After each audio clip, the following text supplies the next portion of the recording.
श्री गणेश पंचरत्न स्तोत्र. मुदाकराक्तमोदकं सदा विमुक्तिसाधकं कलाधरावतंसकं विलासि लोकरक्षकम् अनायकैकनायकं विनाशिते भदैत्यकम् नताशुभाशुनाशकं नमामि तं विनायकम्. न तेतरातिभीकरं नवोदितार्कभास्वरं न मत्सुरारिनिर्जरं नताधिकापद्रूढरम् सुरेश्वरं निधीश्वरं गजेश्वरं गणेश्वरं महेश्वरं तमाश्रये परात्परं निरन्तरम्. समस्तलोकशङ्करं निरस्तदैत्यकुञ्जरं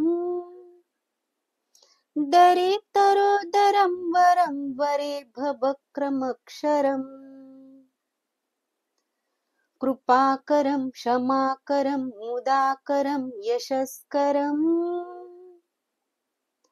मनस्करं नमस्कृतां नमस्करोमि भास्वरम्.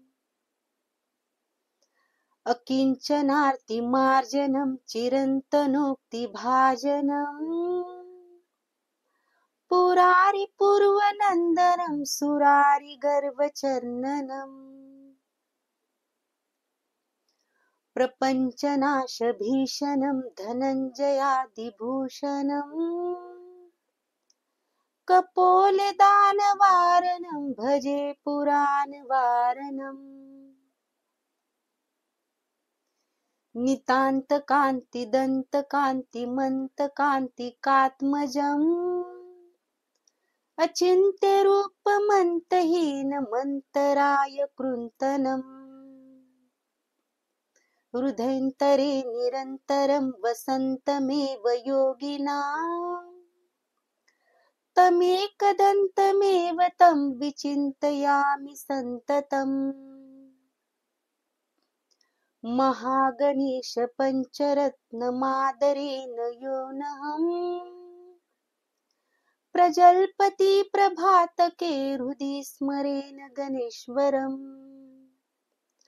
अरोगतां दोषतां सुसाहितीं सुपुत्रतां समाहितायुरष्टभूतिमभ्यपैति सोचिरताम्.